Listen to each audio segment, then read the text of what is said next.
Sebagai Gubernur Provinsi DKI Jakarta, saya wajib menyampaikan informasi kepada warga Jakarta tentang kinerja pemerintahan tahun 2007 sampai dengan tahun 2012. Pada kesempatan ini, akan saya sampaikan informasi mengenai infrastruktur Jakarta secara menyeluruh yang diperlukan untuk menjamin pertumbuhan ekonomi Jakarta di masa depan. Antara lain, pengelolaan tata air secara terpadu, pengembangan kawasan, sistem jaringan transportasi umum massal yang terintegrasi, dan pembiayaannya.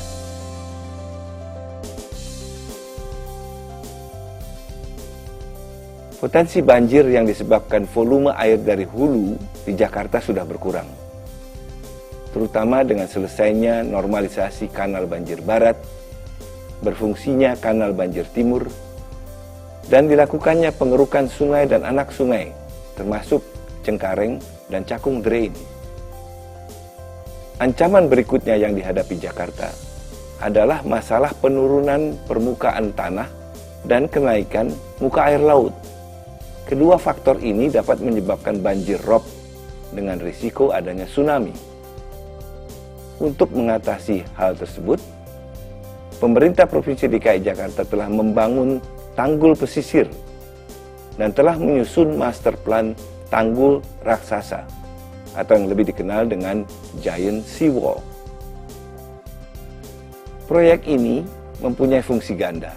Selain melindungi pantai utara Jakarta, juga berfungsi sebagai waduk penyedia sumber air baku, air bersih untuk Jakarta secara berkesinambungan.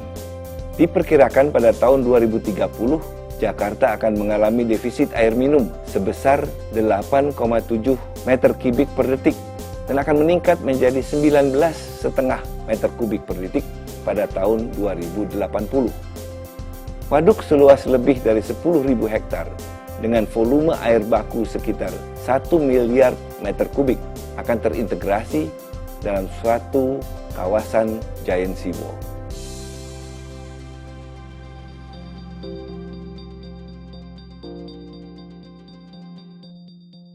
Sektor jasa keuangan, jasa perdagangan, logistik, pariwisata, dan jasa-jasa lainnya yang didukung oleh sumber daya manusia yang berkualitas akan tetap merupakan faktor unggulan kota Jakarta di masa depan.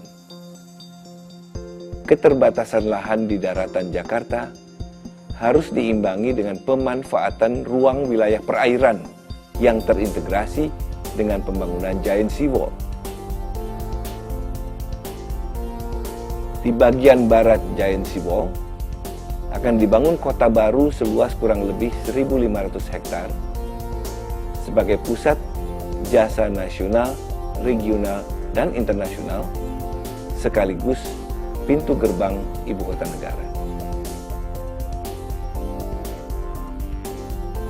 Di bagian timur akan dikembangkan satu kawasan ekonomi khusus seluas kurang lebih 1.000 hektar sebagai pusat logistik nasional dan regional, termasuk fasilitas pelabuhan laut dalam. Kawasan ini diberi nama Kawasan Ekonomi Khusus Ali Sadikin dan akan menjadi motor penggerak perekonomian dengan memberi kesempatan bagi 400 sampai 500 ribu tenaga kerja.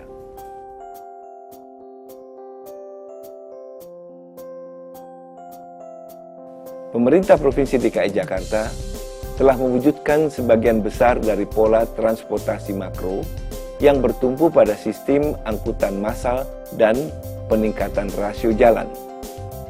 Bus Rapid Transit atau busway, MRT, dan kereta api menjadi moda pilihan untuk sistem angkutan umum massal yang penerapannya disesuaikan dengan volume penumpang yang perlu diangkut.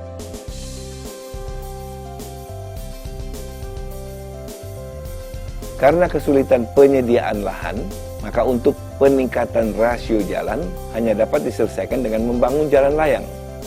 Pembangunan sarana ini memerlukan dana yang besar, maka sebagian dibiayai dengan skema public-private partnership seperti halnya 6 ruas jalan tol dalam kota yang akan diintegrasikan dengan jaringan arteri yang sudah ada.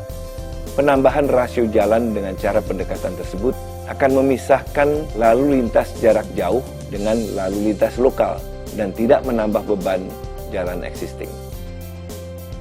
Integrasi sistem angkutan umum massal dan peningkatan rasio jalan akan dipadukan dengan konsep Transit Oriented Development atau TOD. Di pusat-pusat kegiatan ini, yang jumlahnya lebih dari 60 stasiun di seluruh Jakarta, akan dipadukan fasilitas komersial, fasilitas perumahan rakyat, dan fasilitas penunjang lainnya dengan intensitas dan kepadatan yang tinggi.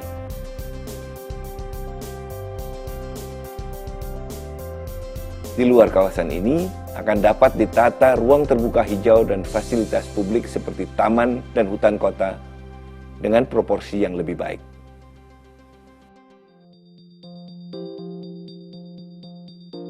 Pembangunan dan pengembangan infrastruktur Jakarta tersebut membutuhkan dana yang sangat besar dan tidak mungkin ditanggung seluruhnya oleh pemerintah Provinsi DKI Jakarta maupun pemerintah semata. Seluruh potensi pembiayaan yang ada, seperti peluang kerjasama pemerintah dengan swasta nasional dan multinasional atau public-private partnership, penerbitan obligasi daerah, serta pemanfaatan pinjaman jangka panjang dengan syarat yang lunak, harus dimanfaatkan secara optimal. Dengan penjelasan ini, kita bersama mempunyai visi dan gambaran yang lengkap dan jelas tentang kebutuhan pengembangan infrastruktur dan pembiayaannya yang sudah dan akan dilaksanakan di Jakarta.